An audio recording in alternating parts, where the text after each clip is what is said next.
كلام وعنا وناكسن إذا لحنتين باي خيارته ودنا قال حديداي ومركلي برنامج كان فاقداد ورركا qodobada wararkeena ku maqli doontaan waxa kamida magaalada Addis Ababa ee caasimada dalka Itoobiya waxa ka soconaya kulamo aad u balbalaaran oo yeelanayaan madaxda qaaradda Afrika Soomaaliya iyo Itoobiya ayaa u kala horatabaya sidoo mid walba taageero balaaran uga raadsan lahaa madaxda midowga Afrika ee ku sugan magaalada Addis Ababa iyadoo maalinimadii shalay u dhacay kulan ay guddiga fulinta ee midowga Afrika ay ku yeesheen magaalada Addis Ababa halkaas ay dawladda Itoobiya ugu soo jeedisay guddiga fulinta ee midowga Afrika inay luqadda Axmaariga ee dalka Itoobiya ay noqoto luqadda koobaad ee looga hadla xarumaha midowga Afrika sidoo kale dagaalada culus ayaa wali ka soconaya gobolka Axmaarada xogaga Faana ayaa ku jabiyay furmaha hore dagaalka militariga dawladda Itoobiya iyadoo xogaga Faana ay soo bandhigeen ciidamo aad u tiro badan oo maxaabiis oo ka qabsadeen militariga dalka Itoobiya sidoo kale oo wale oo hajmada ka dagaalanta deegaanka Oromiya ayaa sheegtay inay ku dhowdahay magaalada Addis Ababa caasimada dalka Itoobiya ayagoo gabi ahaanba gacanta ku dhigay dhulkii ugu ballaanaa ee deegaanka Oromiya madaxda dawlad deegaanada dalka Itoobiya ayaa si weyn ugu soo qulqulaya magaalada Goday ee caasimada labaad ee dawlad deegaanka Soomaalida madaxweynaha Benishanguul Gumus madaxweynaha Heerarida iyo madaxweynayaal kale ayaa soo gaaray magaalada Goday ayagoo halkaas kulamo kula yeelanaya maamulka gobolka Shabeelle Itoobiya ayaa doonaysa guud ahaan deegaanka Soomaalida in lagu soo raro qaxootigii ugu badnaa oo Itoobiyana oo ku barakacay dagaalada culus ee ka soconaya waqooyiga dalka Itoobiya sidoo kale dalalka Soomaaliya Turkiga iyo Masar ayaa heshiis amni oo saddex geesood mar kale gali doona iyadoo madaxweynaha dalka Turkiga uu ballan qaaday inuu dalalka Soomaaliya iyo Masar uu ka taageeri doono dhanka amniga marnana ayna walwal gali doonin amniga labadaasi dal dawladda Soomaaliya ayaa guulo waaweyn ka gaadhay dhanka diblomaasiyadda iyadoo Muuse Biixi Cabdi uu gabi ahaanba ku hongoobay inuu dhawaan dib ugu soo laabto dalka Itoobiya iyadoo arrintii ra'iisul wasaaraha dalka Itoobiya uu dhawaan ku yimid dawladda Soomaalida gabi ahaanna barnaamijkaasina uu fashilmay qodobadaas iyo qodobo kale oo faahfaahsan ayaa warkeena ku eegaynaa barnaamijka waxa kala qayb galaya saaxiibkay gooni oo soo dhawow warkeena ayaan u guda galaynaa magaalada Addis Ababa ee caasimada dalka Itoobiya waxa ka soconaya kulamo xasaasi ah waxaan ognahay magaalada Addis Ababa inay marti gelin doonto dhawaan shirar waaweyn sida madaxda qaaradda Afrika urur goboleedka IGAD guddiga fulinta ee midowga Afrika dhammaan way isgarab yaacayaan laakiin ajendayaasha ayaa aad u kulkulan Itoobiya iyo Soomaaliya waxay kow lambar 1 ka iyo proposalka iyo hindisaha ama hor yaala golayaashan kala duwan ayay kow ka yihiin Soomaaliya halkaas waxa uu jooga wasiirka arrimaha dibadda ama kusimaha wasaaradda arrimaha dibadda ninka balcad loo yaqaan meesha Itoobiyadii dharnayn ay halkaas joogto oo ay kala shaxaadaysa madaxda qaaradda Afrika halkaas waxaad moodaa inuu ishardan weyn qolo walba taageer raadsanaysa Itoobiya waxay doonaysaa inay madaxda Afrika ay ka dhaadhiciso rabitaankeeda badda cas in qiil loo helo iyo duulaanka ay ku doonayso inay waqooyiga Soomaaliya ay ku qabsato meesha Soomaaliya ay shuruucda caalamiga ay ku doonayso ama sharciga qaaradda Afrika iyo kan adduunka u yaalo ah inaan wadan kale uu ku xadgudbi karin meesha hardan baa ka socda guddigii Soomaalida ee halkaas tagay ninkan kusimaha wasaaradda arrimaha dibadda dalka Soomaaliya uu hogaaminay maxaa u qarsoomay maalinimadii shalay kulan ayaa ka dhacay Addis Ababa waxa yeeshay guddiga fulinta ee Afrika ama midowga Afrika ayaa yeeshay halkaas Mustafa ayaa shirkaasi hogaaminayay oo ninkan hadda gudoomiyaha midowga Afrika ku magacaabana wasiirka arrimaha dibadda ee dalka Itoobiya ninka maalin uu la magacaabay wuu hadlay halkaasi waxyaabo badan ka hadlay Itoobiya rabitaankeeda ka hadlay badda soo kale wuxuu yiri luqadda Axmaariga ayaan u soo gudbinaynaa madaxda Afrika dhawaan asoo halka guddiga ka hor sheegay oo shirka midowga Afrikana uu waan hor keeni doona inay noqoto luqadda koobaad ee xarumaha midowga Afrika ee Addis Ababa looga hadlo oo madaxweynayaasha ay qasab ku noqoto in luqadda Axmaariga yaqaan oo luqadda Axmaariga in la hormariyo waxaad moodaa Itoobiya inay geed dheer iyo geed gaaban u fuulayso sida ay guul ku haran iyadoo ognahay Itoobiya inay holac ka kacayo madaxda Soomaalida waxa wargaalay soo dhaw gooni shida waa mahadsan tahay horta madaxda Soomaalida intii ay ku sugnaayeen dalka Itoobiya garan magaalada Addis Ababa kulamo kala duwan ay yeesheen waxayna la kulmeen qaramada midowga Afrika iyo urur goboleedka IGAD ee halkaas ku sugan madaxdeeda waxayna u sheegeen in Soomaaliya lagu gardarooday caalamkuna marqaad ka yahay loona baahan yahay in loo midoobo caalamka iyo Afrikaba dhinacay ugu soo wada jeestaan markaasna cambareeyaan Itoobiya damaceeda qaldan ay ku doonayso dhulka Soomaaliyeed marka kulamo kala gooni ayaa socday maamulka Abiy Ahmed ay wax isku dayeen dayeen inay la kulmaan nimankaasi lagu magacaabo dowladda federaalk Soomaaliya wafdiga ka socday wayna ku fashilantay inay la kulmaan arrintaa marka waxay suuragelinaysaa in dowladda Soomaaliya ay go'aankeeda midowga Afrika iyo qaramada u gudbisay Ethiopia inay keeda u gudbisay marka qolo walba waa run waxay u kala dhuumanayaan madaxda caalamka waxayna rabaan inay markaasi qolo walba sida ay rabto in wax loo dhigo laakiin dowladda federaalk Soomaaliya hore kaga guuleysatay dal iyo dibadba go'aano oo cad ayana la tagtay shirarka caalamiga markaas ka dhacay goboleedka IGAD Afrika qaramada midowga iyo caalamka intiisa kaleba si bayaan ay u cadeysay go'aankii hore ayaan wali daba raacaysaa Ethiopia waxay isku dayday inay kulan gooni la yeelato Cali Balcad iyo wasiiradiisa qoladii la socotay wafdiga ahaa wayna diideen waxayna sheegeen in kulan kaliya la isugu imaan karo kullu hordhac la yeeshay ayaana jiray kulankaas ayaana kasoo wada muuqdeen laakiin si gooni uma aysan kulmin arrinta marka waxay fashilinaysaa in hadallo badan oo la isla dhaxmaray baraha bulshada la sheegay inay kulmeen Abiy Ahmed iyo wafdiga dowladda federaalk Soomaaliya arrintan waa been 100% ah walow dadka wararka warbaahinta qayb kamid ah hore loo sheegay laakiin arrintaas waa soo daba galnay waana soo ogaanay in waxba ka jiraan tahay laakiin waxaa muhiimadu ay tahay Soomaaliya maxay la tagaysaa halkaas Soomaaliya waxay la tagtay in Ethiopia ku gardarootay caalamkuna uu arko midowga Afrika ay arkaan dhinac ugu soo wada jeestaan haddii ugu soo wada jeesan waayaan Soomaaliya inay gacmaheeda iyo lugaheeda isticmaali doonto iska celi doonto Ethiopia taas waa mid kale Abiy Ahmed wuxuu isku dayay inuu markaasi Soomaaliya madaxweynaheeda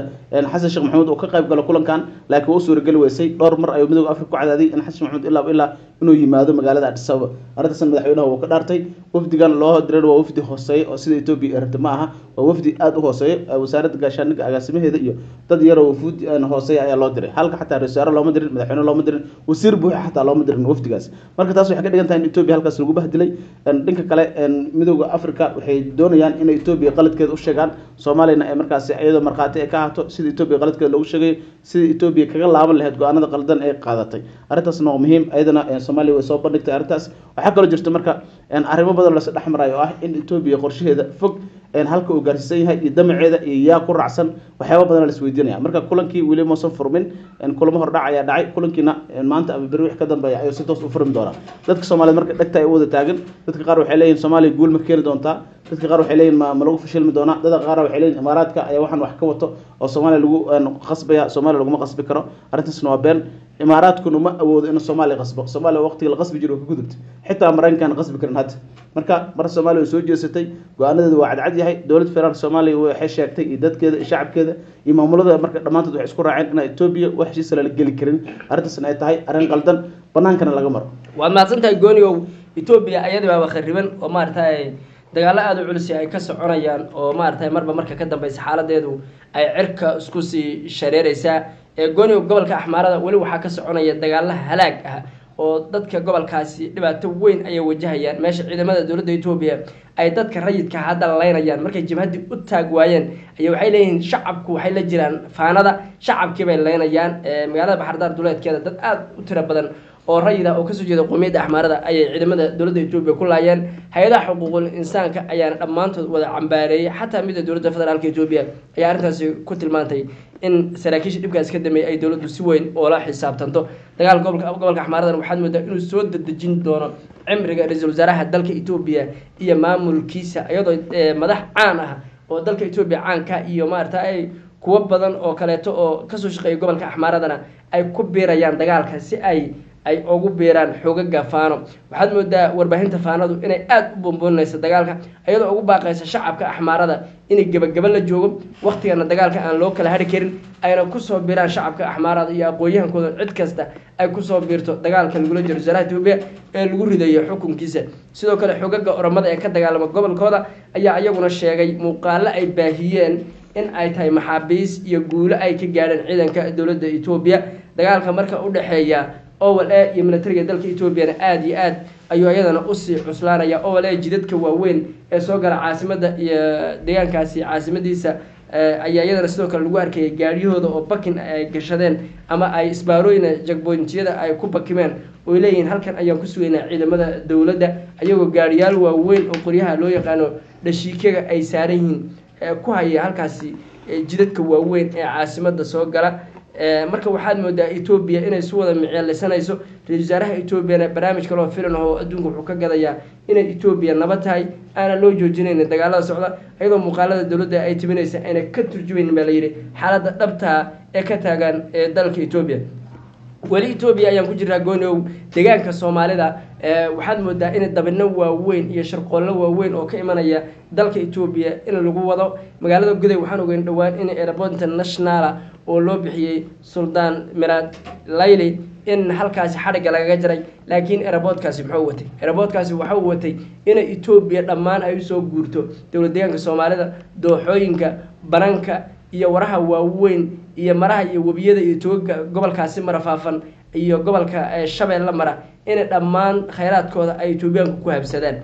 gobolka Goday waxa ku yaala wabigan weyn Shabeelle loo yaqaano sidoo kale baran waaweyn oo wuxuu leeyahay ayna dadka Soomaalidu ka faa'iideysanin oo maartay wax kasto oo maartay dalag ah laga beeri karo laguna horumarin karo oo gobolkaasi wuxuu deeq karaa walaal gobolka Shabeelle deegaanka Soomaalida bulshada ku nool oo lagu qiyaasay 9 milyan ilaa 12 milyan dadka Soomaalida deegaankaas ku nool lagu qiyaas ayuu deeq karaa laakiin dadka loogama faa'iideyn sababtoo ay dawladnimo dadkan meena soo marin iyo maamul cadaalad ah oo horumar ku saleysan meena hore soo marin hadda markii airportkaas laga dhisay Ethiopia halkaas maxay ka horgelisay xarumo ay dawladda federaalku ay yimaadaan sida guriyo madaxtooyo oo iska macmal oo lagu leeyahay saraakiisha dawladda joogta airportkan hadda lagu leeyahay diyaaradaha caalamiga international waa adduunka dhan ka soo degi doona haddana ra'iisul wasaarka Ethiopia halkaas wuxuu ka sheegay inuu 60 guri oo ay isticmaali doonaan dawladda ay isticmaali doonto 60,000 oo guri in la dhisi doono oo madaxda dawladda iyo shaqaalaha dawladda ay degi doonaan waa guriyo aad badan 60,000 waxa la qiyaasi kara ma aha waxaan caadi ahayn غير caadi ahayn magaalada Goday laga dhisay waxa la soo dejinaya siyaasiyiin Ethiopian oo ku irtaaya qaatay kuwii saraakiisha gobolka maamulayay iyo shaqaalihii dawladda lagu leeyahay waa goob waxay noqonaysaa Goday dalxiis goob barwaaqo soorana meel aan Ethiopia kale colaado ka jiraan ka caagan waa Goday waxay soo xigtaa dhanka Soomaaliya laakiin deegaanka Soomaalida waa central bay u tahay bartamaha deegaanka Soomaalida ay magaalada ku taala inkastoo xuduudka Soomaaliya uu gobol ahaan ay xuduud deegaano kale leedahay laakiin haddana meesha ay ku taalo waa meel istiraatiiji ah oo deegaanka Soomaalida dhulka ugu barwaaqo sooraysan waay marka Ethiopian ku dhima barwaaqadaasi arkay marka way ku soo wada haliilayaan maalimada shalay waxa soo gaaray laba madaxweynaha Benishanguul Gumus oo ka yimid gobolkiisii ayaa diyaarad soo raacay jigjiga muumar si toos ah wuxuu uga degay Goday madaxweynaha deegaanka wuxuu joogaa jigjiga uu joogaa halkaas ku degay halkaas shir jaraa'id ku qabtay maamulka gobolka ayuu la kulmay wuxuu leeyahay bulshada Benishanguul qoomiyadaha dalka Ethiopia waxay wada tartamayaan magaalada Goday si u maalgashan lahaayeen nin walba uu hantiis u gashan lahaa oo magaalo u noqon lahayd Ethiopia dhan marti gelisa waa magaalo ganacsi magaalada haddana oo xuduud badan bay leedahay waxay leedahay xuduudooyin iyo dekedo qallalan bay leedahay marka ninkaas wuxuu leeyahay Benishanguul Gumus ka socda waxaa rabnaa dhul in la siiyo dadka Benishanguul ay maal gashadaan oo sida dooxooyinka beeraha iyo dhul warshado laga dhiso iyo xaafado Benishanguul Gumus oo dhistaan magaalada inay magaalo dhal ah noqoto barnaamijkaas oo kii hareerida ayaa isna sidoo kale yimid asna sidaas oo kale kuwa badan oo kale jidka ku soo jira marka meeshii deegaanka Soomaalida waxaad moodaa inay noqon doonto hooyo aabahay maartay ka dhici doonto dadka deegaanka Soomaalida dawladnimada looga faa'iideyn khibrad shaqo male marka waxaa rabaa Ethiopianka inay khibradda ay dawladooda ku hormarisay ama kunka sano la soo dhisay in deegaanka Soomaalida loo soo raro dadka deegaanka iska lahaana albaabada laga xidho oo marka intay gaajadaan deegaanka caraan dhul kalena ay beertaan marka deegaanka Soomaalida hawlo culus baa ka socda gooni dib baan kugu soo laabanaya waxaa jira shir amni oo ay galeen dalalka saddexda waa Soomaaliya Turkiga iyo dalka loo yaqaan Masar hore waxa uu jiray Soomaaliya iyo Turkiga in heshiis galeen amniga waxa la yiri dawladda Masar ayaa ku soo beertay heshiiskaasi madaxweynayaasha ayaan saxiixi doona Erdogan si toos ah wuxuu sheegay inuu dalalka Soomaaliya Masar uu ka saacideyn doono si amnigooda iyo madaxbannaanadooda ay diyaar u yihiin maxaa soo kordhay shidow horta arrintaas waa arrin muhiim ah waxaana wararku sheegayaan in ay markaas kulmi doonaan